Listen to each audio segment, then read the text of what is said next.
All right, let's dive in. We're going deep into the Tremors franchise today. Oh, a classic. Yeah, I've been looking forward to this one. Should be fun. You gave us a ton of great articles and notes about these movies. Lots to talk about. For sure. And, I've always loved these films. So I'm ready to dig in and see what we can unearth. I'm with you. So we got to start with the OG, right? The 1990. The original Tremors. Perfection, Nevada. Oh, yeah. Val and Our handyman heroes just trying to get out of perfection. They get a little more excitement than they bargained for. Yeah, then bam, these graboids show up and everything changes. Talk about a rude awakening. Right. Mm-hmm. What do you think it is about those graboids that makes them such effective baddies? Especially in that setting, the desert. Well, isolation is huge, right? Perfection, it's in the name, but it's totally isolated. And it's even though it's this wide open space, you feel trapped. Yeah. Because these things are underground and they can sense your every move. Oh, it's so creepy. And, thinking back to when this came out, this was pre-CGI, really pre-CGI. Right. They used all practical effects and animatronics. Oh, the classic movie magic. Those ripples in the dirt. It's still so effective. Oh, absolutely. It's terrifying real. And it holds up, Yeah. Watching it now, it's still scary. Yeah, it's timeless. Flipping through your notes here. Yeah. I noticed there's a lot of debate about the practical effects versus CGI. Oh, for sure. Especially with the sequels. Right. I mean, the move to direct-to-video, it definitely had an impact on the budget, right? Yeah, makes sense. And so they started using more CGI.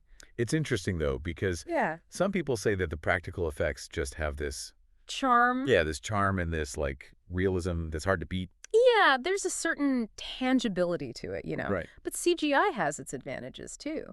Oh, absolutely. You can create these really complex creatures. Movements and stuff. Exactly. Things that you couldn't do practically. So it's a trade-off, I guess. It's a balance, for sure. Okay, well, creature design, speaking of. Oh, you're gonna Tremors, too? Yeah, Aftershocks brought us the Shriekers. Oh, yeah. Smaller, faster. Heat-seeking. Mm-hmm. Do you think they upped the ante in a good way?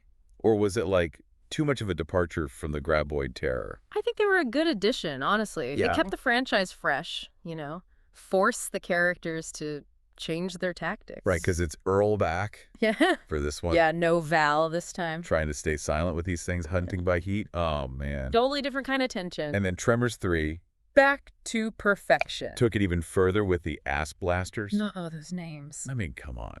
Pushing the boundaries, right? For sure. I mean, designing a flying creature on a tight budget. Yeah, that's got to be a challenge. It was, but I think they pulled it off. It's definitely where the franchise leans more into the comedy side. For sure. But still has those great monster moments. Oh, yeah, definitely. That's one thing I love about this franchise. They never lose that sense of fun. Okay, but it's also in Tremors 3 where we see Michael Gross's character, Burt Gummer. Oh, Burt! Yeah, he takes center stage, right? Yeah. Kevin Bacon, Fred Ward, they're gone. And Burt steps up. Becomes the heart of the franchise, How did that change things, do you think? It's interesting because Burt was always this quirky survivalist character. Right. But as the lead, he becomes larger than life. Yeah. His paranoia, his preparedness. Right. It's both funny and kind of scary. You never know if he's going to save everyone or accidentally blow everything up. Exactly. And then we get a prequel. Tremors 4. The legend begins. Set in the Old West. With Burt's ancestor, Hiram Gummer. Facing the first graboid invasion. It's such a fun way to explore the Gummer family history. Yeah, their obsession with preparedness. And they went back to mostly practical effects for the graboids in this one. Oh, nice. That gives it that classic monster movie feel. I like that a lot. Me too. Okay, fast forward to Tremors 5. Bloodlines. Now we're talking. Burt's in South Africa now. A change of scenery. And he's got Travis with him, his supposed son. The father-son dynamic. Right. New graboids, new ass blasters. And the CGI is starting to get better too, Yeah, the technology was definitely improving. It was. More possibilities. Then we're off to the Canadian Arctic in Tremors. A cold day in hell. Graboids in the snow. They adapt, right? Showing how resilient they are. They always find a way. Some critics say the later sequels relied too much on, the familiar tropes, Yeah. That's a tough balance for any franchise. For sure. Staying true to what works, but also keeping things fresh. Did A Cold Day in Hell fall into that trap, do you think? Well, it definitely has some familiar elements, Okay. but the Arctic setting adds a new challenge, right? Yeah. How do you fight graboids when you're freezing and everything's covered in snow? Exactly. It's a whole new ball game. And finally, Tremors, Shrieker Island. The swan song. For Burt Gummer, yeah. It's a darker one, for sure. Genetically modified graboids, created for sport by a billionaire. It's definitely a different vibe. Was it a fitting end for Burt, though? You know, the ending was pretty divisive. I can see that. Some fans loved the over-the-top action. Others felt like it strayed too far from the roots. Yeah, I can see both sides. But one thing's for sure.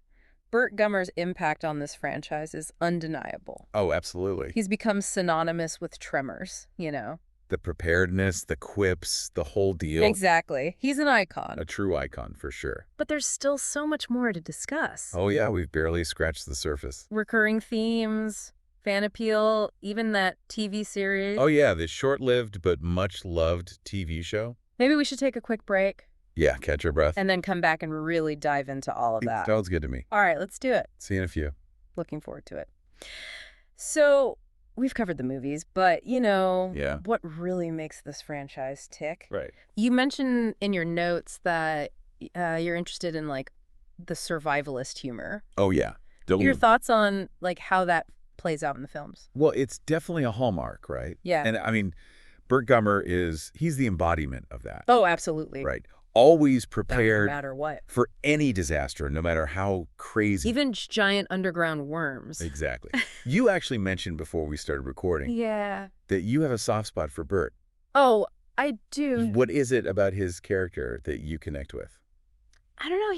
He's such a fascinating paradox, you know? Okay. Like, he's paranoid, eccentric. Yeah. But he's also, like, incredibly resourceful. He gets things done. And ultimately, he's heroic. Yeah. He always comes through. Well, just something kind of comforting about it, you know? Okay. Like, no matter what happens, Burt's going to have a plan. He's got a plan. And enough firepower to deal with it. He's ready. It's almost aspirational, in a way. Yeah, it makes you think, like, maybe we should all have a little Burt Gummer in us. Right.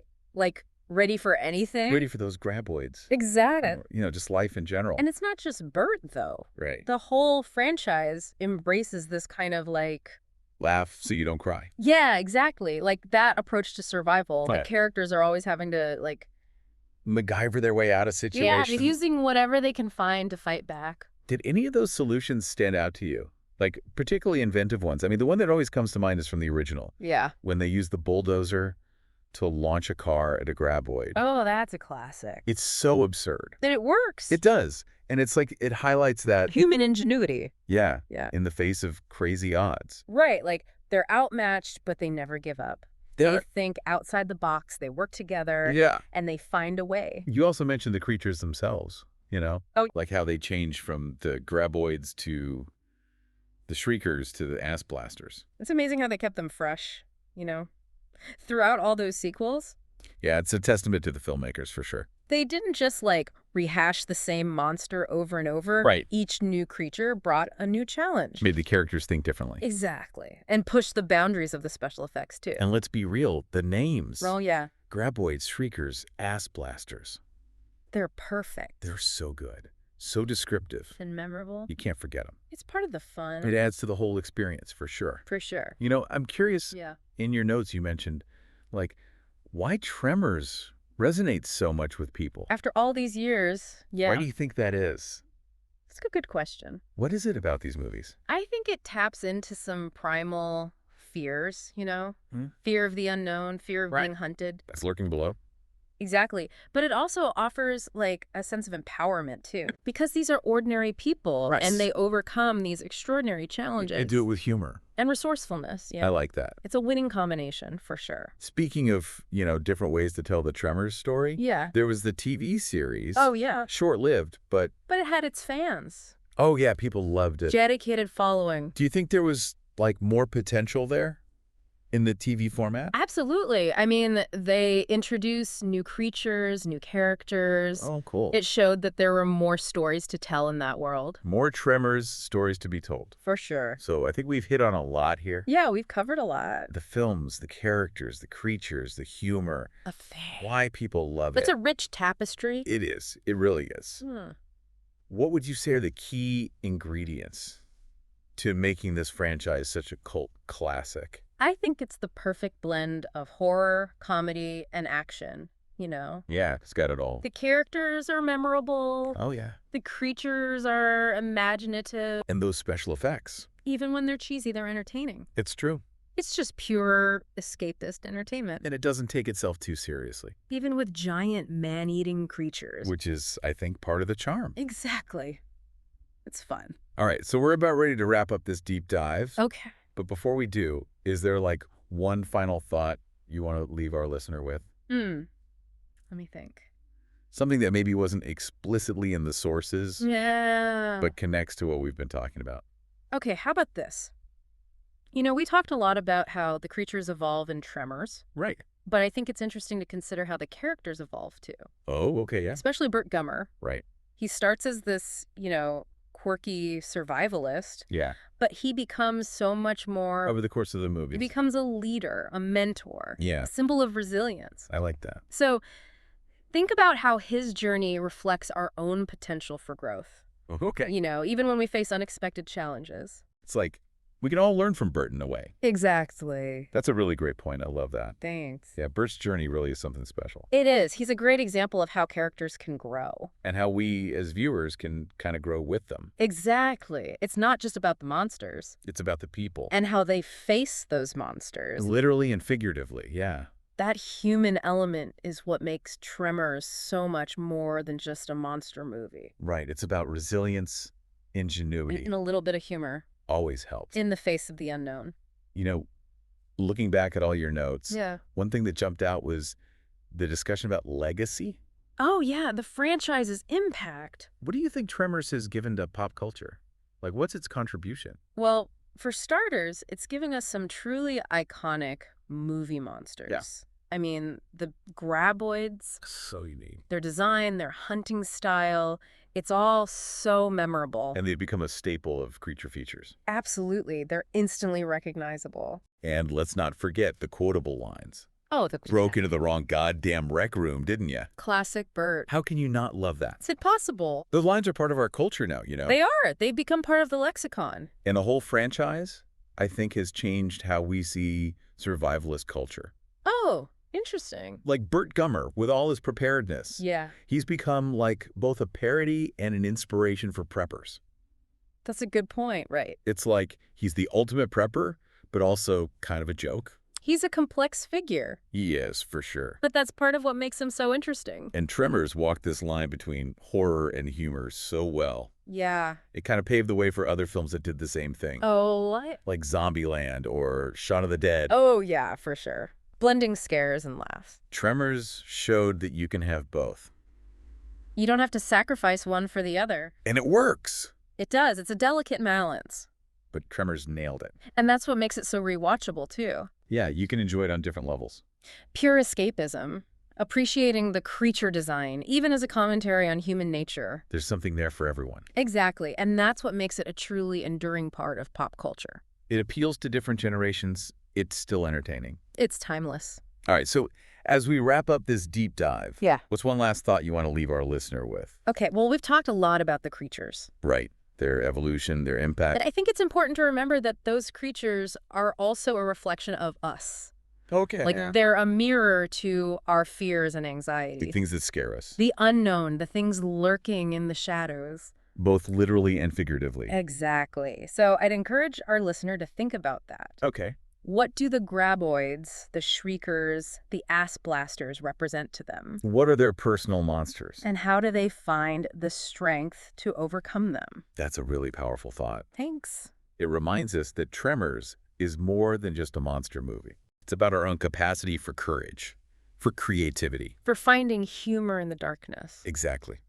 Well, on that note, I think we'll wrap things up. Sounds good. It's been so much fun exploring the Tremors universe with you. It has. And I hope our listener enjoyed this deep dive. Me too. Thanks for joining us, everyone. Until next time. Stay curious and keep exploring.